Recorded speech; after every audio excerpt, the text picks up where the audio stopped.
नाही, 14 बिल्डिंग धोकादायक नाहीच आहे. मुळातच केडीएमसीकडून 12 बिल्डिंगी धोकादायक आहेत आणि आमच्या सोसायटीमध्ये 13च बिल्डिंग आहे अस्तित्वात. त्यामुळं केडीएमसीने पत्र दिलेलं आहे की या बिल्डिंग स्ट्रक्चर ऑडिट करून बिल्डिंग धोकादायक झालेले आहे. आम्ही स्वतः सोसायटीनेच धोकादायक ठरवलेलं नाही. आता तुमचं काय म्हणणं आहे, नेमकी पत्रकार परिषद कशासाठी तुम्ही आयोजित केली आहे? 2-3 दिवसापूर्वीच तिथे आमच्याकडे आमची जी शेतकरी सोसायटी आहे ती पुनर्विकासासाठी गेलेली. तिथे विकासकाची निवडसुद्धा झालेली आहे.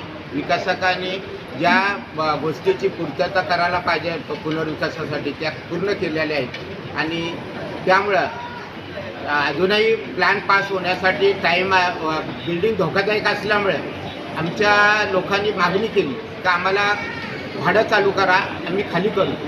परंतु विकासकाच्या ॲग्रीमेंटमध्ये भाडं प्लॅन पास झाल्यानंतर चालू करावं असं लिहिलेलं होतं. परंतु आम्ही लोकांनी मागणी केल्यामुळं विकासकाने ते 8 महिन्यापासून चालू केलेलं आहे आणि नियमित भाडं त्यांना मिळते. आणि काही ठराविक 10-20 लोक राहिलेले आहेत तर ते भाडं घेत नाहीत.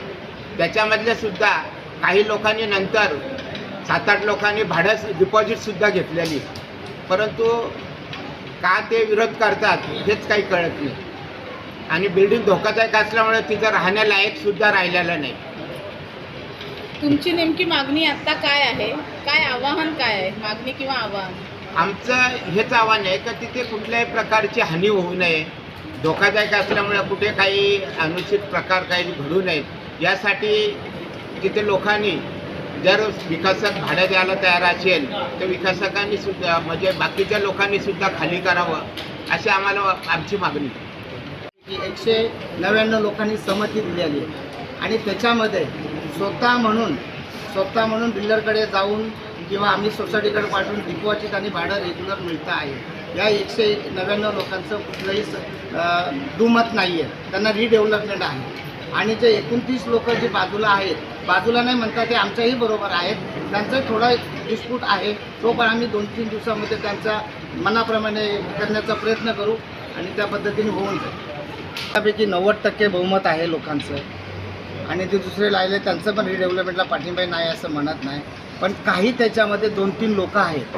सगळे लोक आमची चांगलीच आहेत. आमच्या जवळचे आज आम्ही एकत्र एवढ्या वर्ष राहिलो आणि याच्या पुढे राहणार आहोत. पण 2-3 लोक त्याच्यामध्ये थोडा व्यत्यय आणण्याचा प्रयत्न करतात. ठीक आहे, जे लोक त्यांच्या मागे आहेत त्यांनाही त्या गोष्टीचा ज्ञान होईल आणि तेही लोक आमच्या बरोबर येतील असं आम्हाला वाटतं.